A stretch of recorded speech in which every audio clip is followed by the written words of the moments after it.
আসসালামু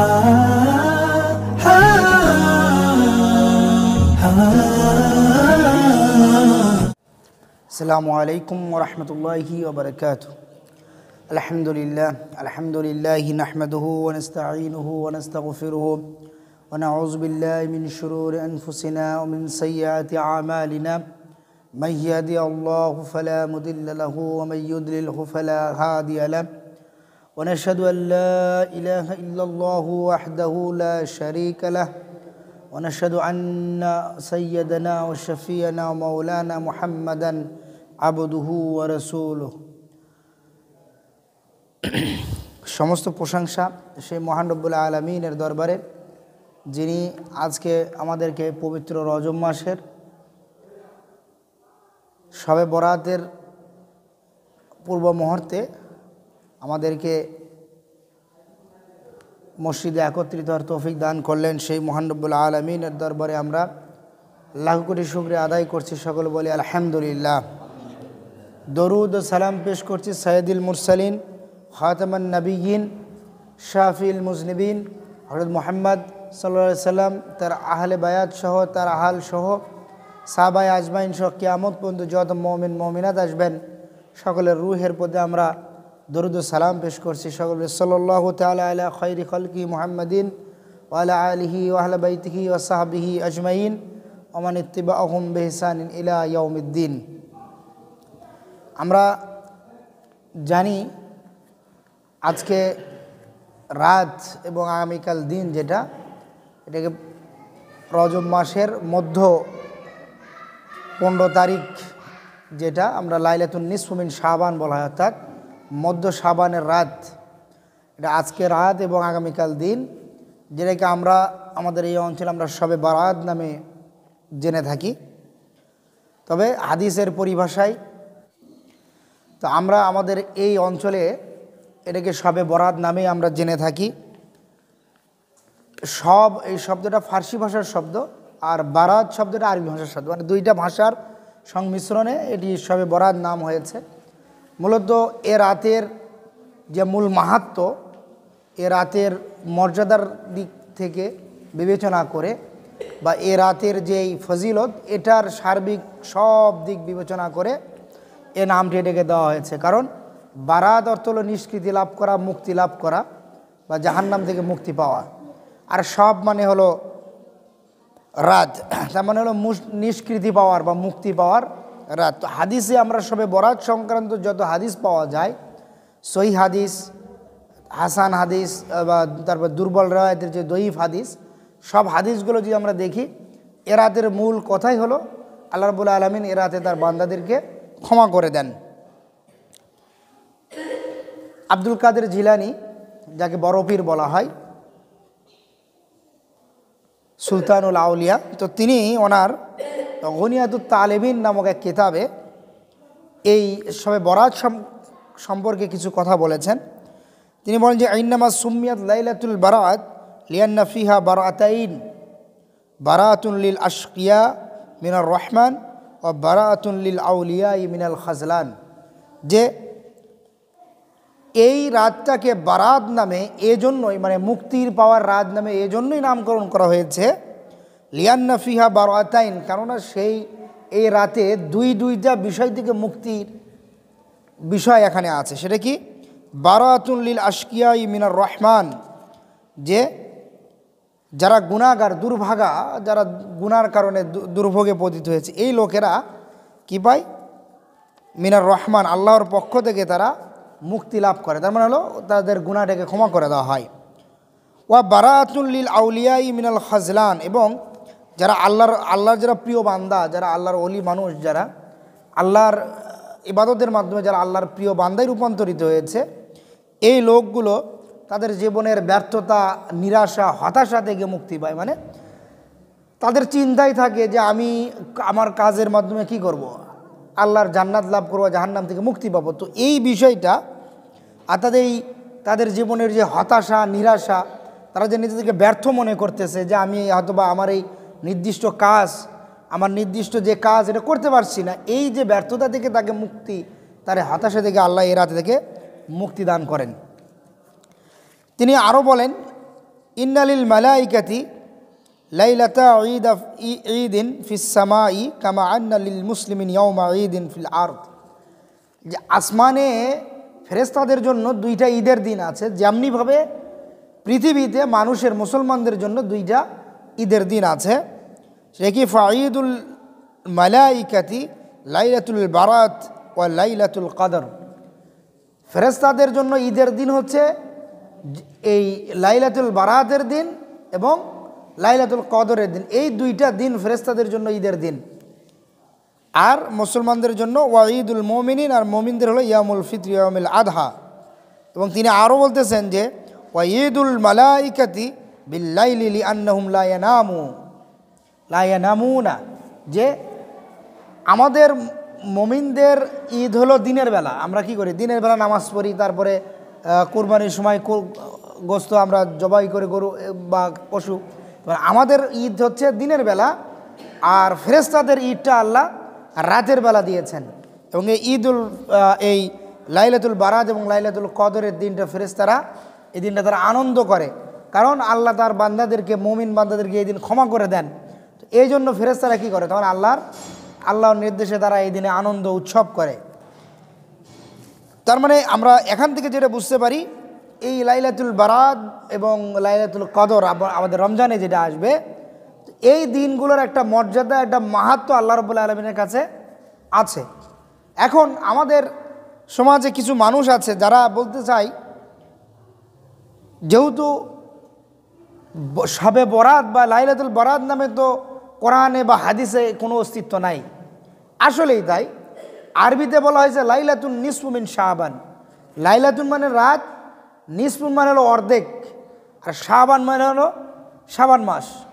মানে শাবান মাসের অর্ধেক রাত, মানে শাবান মাসের অর্ধেক। শাবান মাসের অর্ধেক বলতেই একটা মাস যদি 30 দিন হয়, তার মানে তার অর্ধেক কি? 15 তারিখ। তার মানে শাবান মাসের অর্ধেকের রাত, তার মানে 15 তারিখের রাত। তো আর আরবিতে কিন্তু যে রাত আগে হয়, দিন পরে হয়। তার মানে আজকের আমাদের রাতটাই, যেটা আমরা যখন সূর্য অস্ত যাবে তখন আরবিতে 15 তারিখ পড়বে, সারা রাত আর বা পরের দিন। আর আমাদের কিন্তু এই ইংরেজি বা বাংলায় কিন্তু কি আগে দিন হয়, মানে কিন্তু আরবিতে হলো আগে রাত আসে। তার মানে আমরা এই রাতটাকে আগে দেওয়া হয়েছে। তো এই রাতটা মানে হাদিসে বলা হচ্ছে লাইলাতুন নিসফু মিন শাবান, যে শাবানের মধ্য রজনী, এই শাবানের মধ্য রাতে এখানে অনেক অনেক বরকত এবং রহমতের কথা বলা হয়েছে। এমনকি শাইখুল হাদিস বলা হয় ইবনু তাইমিয়া রহমতুল্লাহ আলাইহিকে। উনি আমাদের এই অঞ্চলে যারা আবার এই শবে বরাতকে বিরোধিতা করে, তারা আবার ইবনু তাইমিয়া রহমতুল্লাহ আলাইহিকে অনেক মেনে চলে, মানে তার ফতোয়া, তার কেতাবাদি, এটাকে তারা অনেক মান্যতা দিয়েছে। আমরা যেরকম হানাফি মাযহাবে এবং আবু হানিফা হানাফি মাযহাবের বড় বড় আলেমদেরকে মেনে চলি, তো ইবনু তাইমিয়া তিনি হাম্বলি মাযহাবের লোক ছিলেন। তো বর্তমানে এই অঞ্চলে যারা আবার এই শবে বরাত বলেন, এই ধরনের মানে আনুষ্ঠানিকতা বা উৎসব কেন্দ্রিক ইসলামের যে কাজগুলো, এগুলোকে যারা বিরোধিতা করে, তারা আবার তাকে খুবই মান্য করে চলে। তো এই ইবনে তাইমিয়া রহমতুল্লাহ আলাইহি তিনি অনেক হাদিস এবং আসার বলা হয় সাহাবী এবং তাবেঈদের কাজকর্ম, তাদের কথা কাজ, এগুলোকে আসার বলা হয়। আর হাদিস সরাসরি হলো রাসূলুল্লাহ সাল্লাল্লাহু আলাইহি ওয়াসাল্লামের কথা। তো এরকম হাদিস, সাহাবী, তাবেঈদের কর্মকাণ্ড থেকে তিনি তার একটা বিখ্যাত একটা ফতোয়ার গ্রন্থ আছে মাজমাউল ফাতাওয়া, এটা 23 নম্বর খণ্ডে তিনি কিছু কথা বলেছেন যে লাইলাতুন নিসফু মিন শাবান ফাকাদ রুবিয়া ফি ফাদলিহা মিনাল আহাদিসিল মারফুয়া ওয়াল আসার মা ইয়াকতাদি আন্নাহা লাইলাতুন মুফাদ্দালা। যে এই লাইলাতুল নিসফু মিন শাবান মানে শাবানের মধ্য রজনী সম্পর্কে হাদিস এবং আসার থেকে আমরা যা পাই, এটা স্পষ্ট যে এ রাত একটা মর্যাদাপূর্ণ একটা রাত। মানে এ কথা তিনি বলতেছেন, যাকে মান্য করা লোকেরা আবার বর্তমানে আমাদের জামানায় এসে এটার বিরোধিতা করছে। এছাড়াও বাংলাদেশে যারা এই যে সালাফি বলে দাবি করে বা আহলে হাদিস বলে দাবি করে, তাদেরই একজন বড় আলেম আব্দুর রহমান মুবারকপুরি, উনি হাদিসের যে বুখারী, মুসলিম এরকম তিরমিজি, এই তিরমিজির একটা ব্যাখ্যা গ্রন্থ উনি লিখেছেন, মানে হাদিসগুলোর আবার ব্যাখ্যা করেছেন, প্রতিটা হাদিসের ব্যাখ্যা একটা গ্রন্থ, এটার নাম হলো তোহফাতুল আহওয়াজি, এটা উনি নিজে লিখেছেন।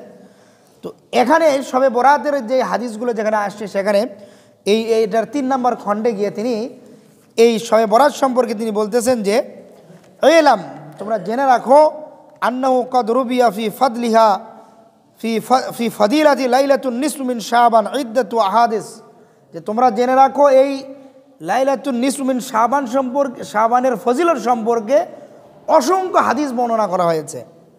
মাজমুউহা ইয়াদুল্লু আলা আন্না লাহা আসলান, আর এত বেশি হাদিস বর্ণনা করা হয়েছে, এটা এ কথারই মানে ইঙ্গিত দেয় এবং এ কথাটাকে প্রতিষ্ঠা করে যে অবশ্যই এই শবে বরাতের একটা কি আছে, অস্তিত্ব আছে। এবং তিনি বলতে ফাহাজিল আহাদিস বি মাজমুইহা হুজ্জাতুন আলা মান জামা আন্নাহু লাম ইয়াসবুত ফি ফাদিলাতি লাইলাতুন নিসফু মিন শাবান শাইউন, এবং এটা এ কথারও দলিল যারা এই ধারণা পোষণ করে যে কি লাইলাতুন নিসফু মিন শাবান, শবে বরাত সম্পর্কে কিছু নাই, এই হাদিসগুলো তাদের এই কথাটাকে কী করে, বাতিল করে দেয় এবং তাদের এই ধারণাটাকে বাতিল করে দেয়। তো এইটা আসলে যারা আমাদেরকে বলতে চায় যে বিভিন্ন বেদাত বা এমন, এটা মানে বেদাতের ধোয়া তুলে যারা এগুলো আসলে বাতিল করে দিতে চায়, এখানে তাদের একটা দৃষ্টিকোণ হলো, তারা বলতে চায় যে আমরা যেভাবে এইরকম আয়োজন করে এগুলো পালন করি, এই আয়োজন বা আনুষ্ঠানিকতা হয়তো বা সাহাবী তাবিদের সময় ছিল না, কিন্তু আপনার মুসলিম সভ্যতা যখন থেকে মুসলমানেরা পৃথিবীর বিভিন্ন দেশে তাদের ইসলাম প্রতিষ্ঠা করেছে, ইসলামের দাওয়াত নিয়ে গেছে, ধীরে ধীরে একটা সভ্যতা সংস্কৃতি একটা চালু হয়ে গেছে। মুসলমানদের সভ্যতা এবং সংস্কৃতি হচ্ছে তারা এরকম বিভিন্ন ইবাদতের রাতগুলো পরবর্তীতে তারা এগুলোকে খুব আনুষ্ঠানিকতার সাথে খুব জাঁকজমকপূর্ণভাবে তারা এটাকে কী করেছে, পালন করেছে। কিন্তু যারা এটাতে আবার বেদাত বলতে চাচ্ছে, তারা বলতে চাচ্ছে যে যেহেতু এটা করেনি, তার নবী এবং নবী করেনি, সাহাবীরা করেনি, তাহলে আমরা এটা কি করা, বেদাত হয়ে যাবে। কিন্তু এটা তো আমরা যেটা করছি, আমরা তো এ রাতে ইবাদত করাটা, কোরআন তেলাওয়াত করা, নামাজ আদায় করা, এগুলোকে কি, এগুলো করা তো সওয়াবের কাজ। আবার ইসলামে মানুষকে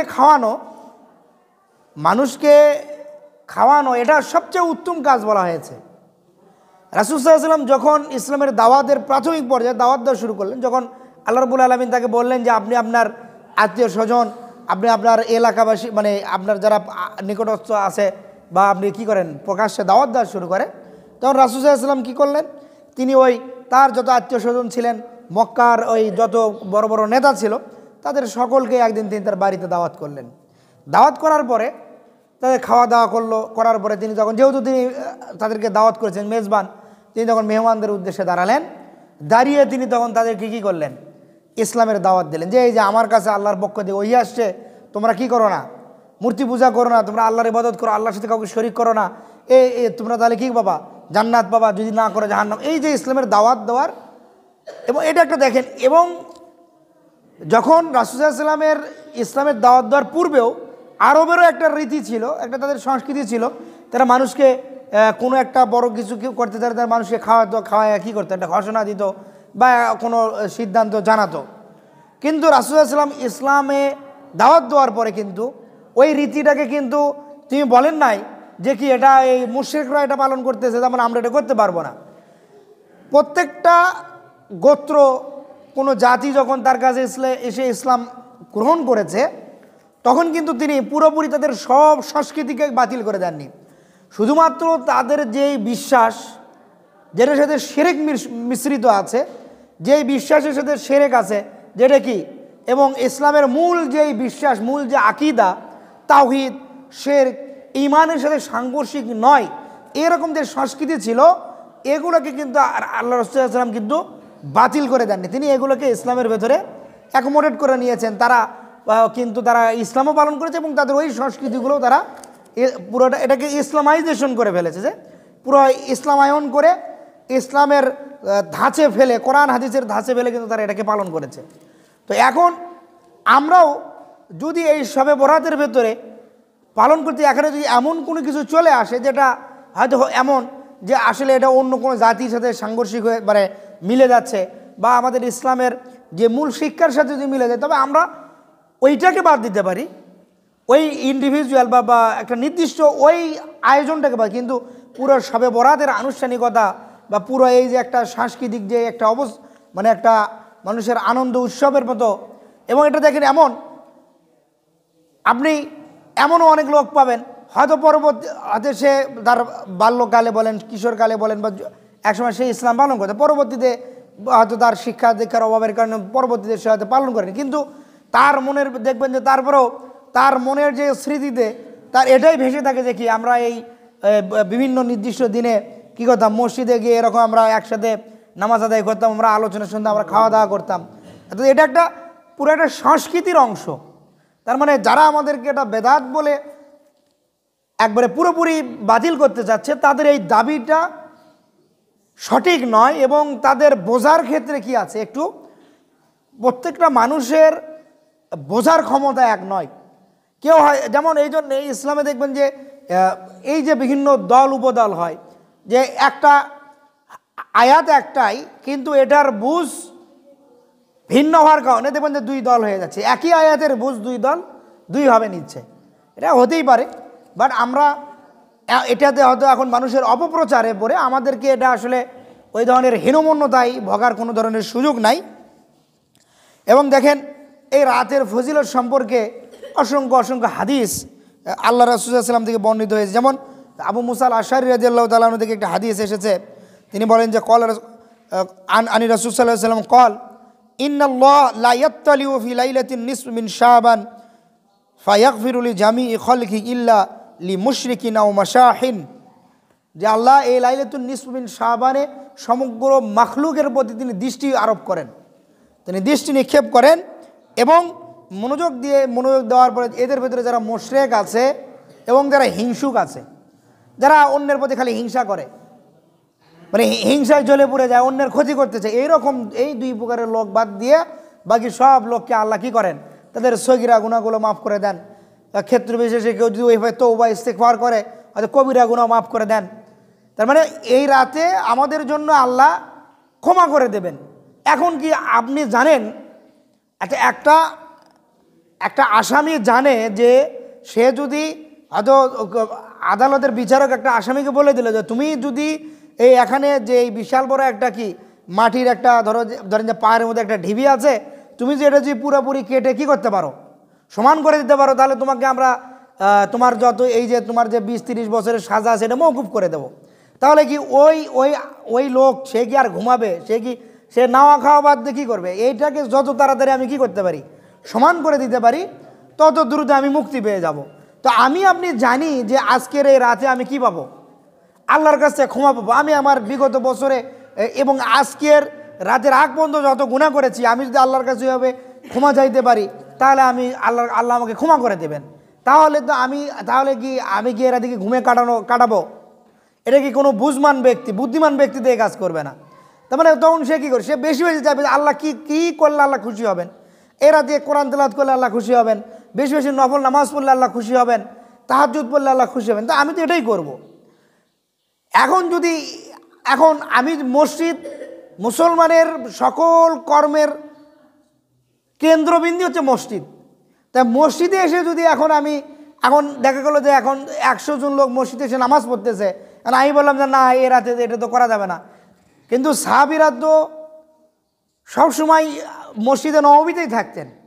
তাদের যখন শুধু রাতে যখন বাড়িতে যেতেন বা তাদের যখন কর্মক্ষেত্রে যাওয়া, তখন এছাড়া তারা যখনই সময় পাতেন মসজিদে নববীতে এসে তারা ইবাদত করতেন, রাসূল সাল্লাল্লাহু আলাইহি ওয়াসাল্লামের কথা শুনতেন। তো মসজিদ কেন্দ্রিক মুসলমানদের মুসলিম সমাজের মূল কেন্দ্রবিন্দু হচ্ছে মসজিদ থেকে মুসলিম সমাজ কি হয়, পরিচালিত হয়। তো এখন মসজিদে এসে যদি কেউ এখন একটা রাতে ইবাদত করে আর আমি যদি এটাকে কি বলি বাতিল করে দেই, এটার কিন্তু সুযোগ নেই। এরপরে দেখেন জামিয়াত তিরমিজি আয়েশা রাদিয়াল্লাহু তাআলা আনহা থেকে একটা হাদিস, তিনি বলেন যে এক রাত্রিবেলা আমি হঠাৎ করে ঘুম থেকে জাগা পেয়ে দেখলাম রাসূলুল্লাহ সাল্লাল্লাহু আলাইহি ওয়াসাল্লাম আমার পাশে নেই। তখন তিনি তার রুম থেকে বেরিয়ে রাসূল সাল্লাল্লাহু আলাইহি ওয়াসাল্লামকে খুঁজতে শুরু করলেন। খুঁজতে খুঁজতে তিনি দেখলেন এই জান্নাতুল বাকি কবরস্থানে রাসূল সাল্লাল্লাহু আলাইহি ওয়াসাল্লাম তিনি সেখানে দাঁড়িয়ে দাঁড়িয়ে কবরস্থানে দাঁড়িয়ে দাঁড়িয়ে দোয়া করছেন। তখন তিনি সেখানে গিয়ে হাজির হলেন। তাকে আয়েশা রাদিয়াল্লাহু তাআলা দেখে তখন রাসূল সাল্লাল্লাহু আলাইহি ওয়াসাল্লাম বললেন, ইয়া আয়েশাতু আকুনতি তাখাফিনা আন ইয়াহিফাল্লাহু আলাইকা ওয়া রাসূলুহু, যে আয়েশা রাদিয়াল্লাহু তাআলা আনহা তুমি কি মনে করেছো যে আল্লাহ এবং তার রাসূল তোমার প্রতি কোনো অবিচার করবে? তখন তিনি বললেন যে না, আমি আসলে এরকম মনে করি, আমি মনে করেছি আপনি হয়তো বা আপনার অন্য কোনো স্ত্রীর ঘরে গিয়েছেন কিনা, আমি এটা দেখার জন্যই মূলত বের হয়েছিলাম।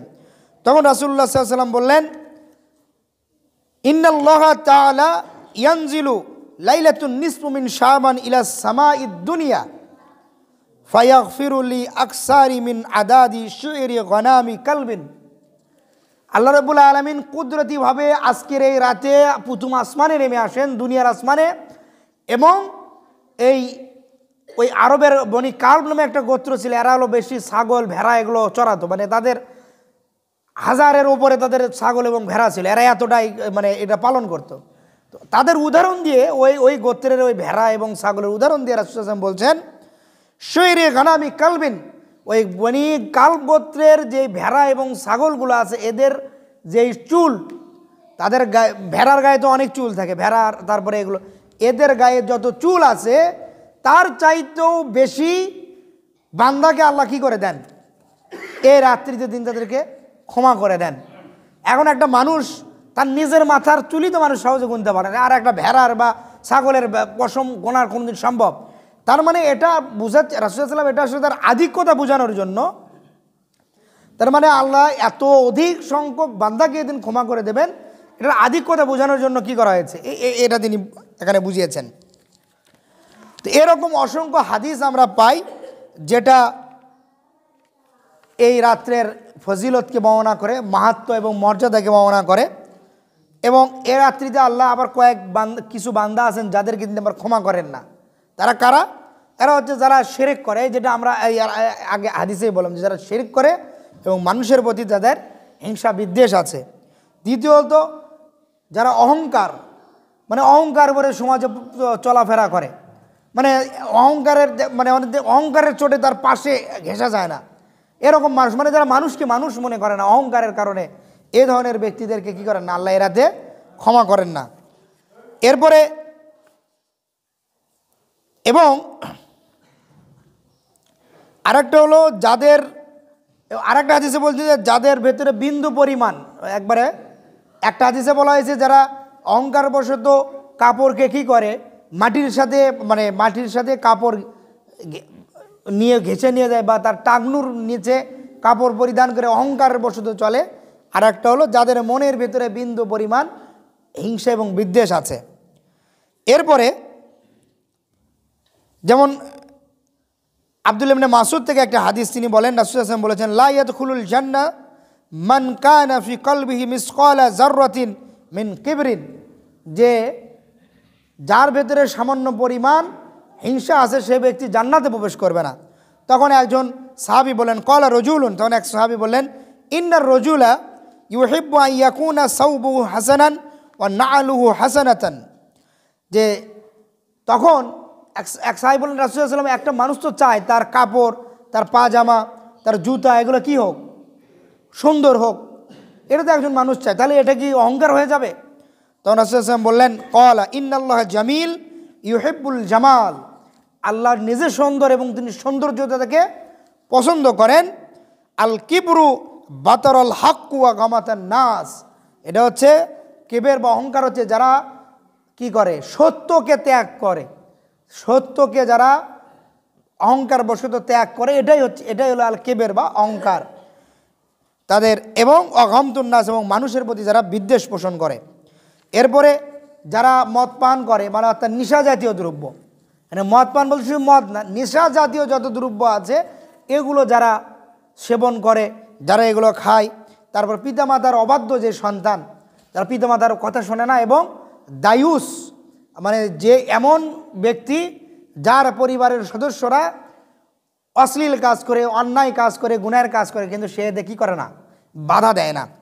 এই ধরনের ব্যক্তিদেরকে এই দিনে রাসূল সাল্লাল্লাহু আলাইহি ওয়াসাল্লাম তিনি হাদিসে বর্ণনা করেছেন যে আল্লাহ এই দিনে ক্ষমা করেন না। এই জন্য আমাদের জন্য করণীয় হলো এরাতে বেশি বেশি ইবাদত করা, তওবা ইস্তিগফার করা, আল্লাহর কাছে বেশি বেশি দোয়া করা, এবং যেহেতু এরাতে আল্লাহ বান্দাদেরকে ক্ষমা করে দেন, এই জন্য আমাদের যারা মৃত আত্মীয় স্বজন আছে, পিতামাতা আছে, তাদের কবরস্থানে আমরা একাকী গিয়ে যদি আমরা তাদের কবরে দাঁড়িয়ে ফাতিহা পড়ে, তাদের কবরের সামনে কিছু দোয়া তাসবিহ তাহলিল করে, কিছু সূরা পড়ে আমরা যদি তাদের জন্য দোয়া করি, আল্লাহর কাছে হয়তোবা আল্লাহ এই রাতে কী করে পারেন, আমাদের এই কাজের ওসিলাতে আল্লাহ তাদেরকে ক্ষমাও করে দিতে পারেন।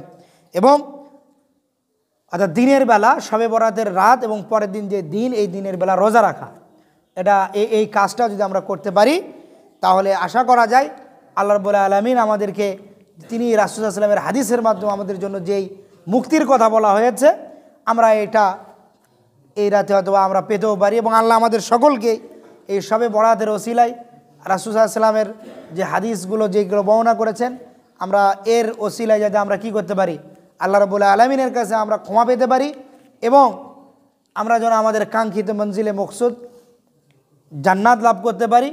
আল্লাহ যেন আমাদের সকলকে সেই তৌফিক দান করেন, আমিন। আসসালামু আলাইকুম ওয়া রাহমাতুল্লাহি ওয়া বারাকাতুহু।